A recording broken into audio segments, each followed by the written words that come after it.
എന്ന് പറഞ്ഞവരെ ഇന്നത്തെ ലേഖനഭാഗത്തിൽ നമ്മൾ വായിച്ചു കേട്ടത് പൗലോസിലെ എഫേസോസിലെ സഭയ്ക്ക് എഴുതിയ ലേഖനത്തിൽ നിന്നാണ്.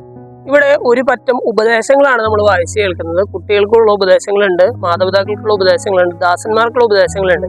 ഇതില് പിതാക്കന്മാർക്കുള്ള ഉപദേശത്തില് പൗലോസിലെ പറയുകയാണ്, പിതാക്കന്മാരെ നിങ്ങളുടെ കുട്ടികളിൽ നിങ്ങൾ കോപം ഉളവാക്കരുതെന്ന് പറയുകയാണ്. എന്നിട്ട് അവർക്ക് കൊടുക്കുന്ന ഒരു ഉപദേശമാണ്, നിങ്ങൾ കർത്താവിന്റെ ശിക്ഷണത്തിലും ഉപദേശത്തിലും അവരെ വളർത്തും എന്ന് പറയുകയാണ്. എന്ന് പറഞ്ഞാൽ ഈ പിതാക്കന്മാരോട് പറയണല്ലേ, മാതാപിതാക്കളോട് പറയുന്ന ഒരു ഉപദേശമാണ്, കുട്ടികളിൽ കോപം ഉളവാക്കാതെ അവരെ ശിക്ഷണത്തിലും ശാസനയിലും അവരെ വളർത്തുക എന്ന് പറയുകയാണ്.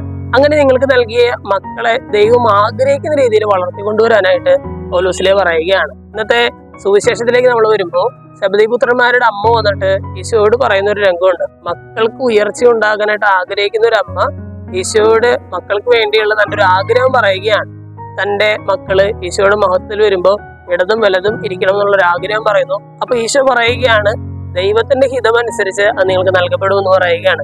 ചുരുക്കി പറഞ്ഞാൽ നമ്മുടെ മക്കളെ നമ്മൾ വളർത്തേണ്ടത് ഈശോയുടെ ഹിതപ്രകാരവും ഈശോയുടെ ശിക്ഷണത്തിലും നിയമത്തിലുമാണ് നമ്മൾ വളർത്തേണ്ടത് എന്ന് ഇന്നത്തെ 2 വചനവായനയോട് നമ്മൾ ഓർമ്മിപ്പിക്കുകയാണ്. നമ്മുടെ മക്കളെ സമർപ്പിച്ച് നമുക്ക് പ്രാർത്ഥിക്കാം.